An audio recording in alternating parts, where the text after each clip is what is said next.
Welcome back to the fascinating world of cutting-edge health optimization and longevity. In the fourth segment, Dr. Jin Xiong, she talked about the fifth cause of aging. Let's dive into today's episode, where we discuss the sixth cause of aging. What about the sixth one? I think that the best one to the last. The sixth one is what I am mostly interested in, and that Jinfiniti really specialized in. Many people focus on macronutrients, which are certainly very important, but there are number of micronutrients that really have a significant impact on health and disease. And the most important one that we focus on is called NAD, or nicotinamide adenine dinucleotide, which is a coenzyme that's involved in the function of over 500 different enzymes. So unfortunately, NAD levels decline with age. So you got a lot less than I do, right? I probably have more than you do because we have supplement.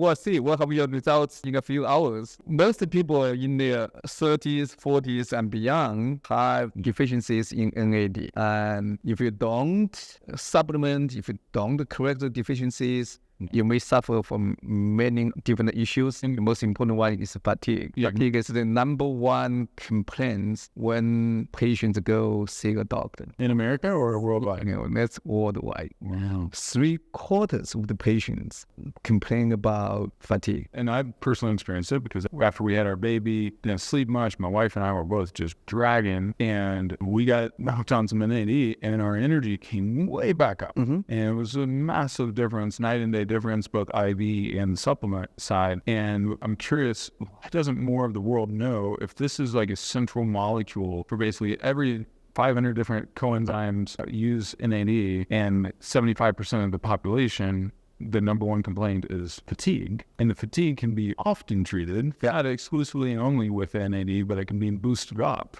Why don't more people know about that? I think the reason is most of the doctors should know about NAD because this is something that we have all learned either in high school biology or in college biology. But doctors, including myself, I forgot about NAD for 30 years until about 5 years ago. And it's not something that we really teach in medical schools. It's not something that most medical professionals talk about. If you care them about NAD, it's required for the mitochondria to produce an ATP. But it's not a topic that's commonly talked about in research organizations, in medical schools, or in clinical setting. I believe the reason is we did not have a test that can be used to measure NAD levels until about 2 years ago. That's when Jinfiniti Precision Medicine developed the first and still the only NAD test that's available to consumers.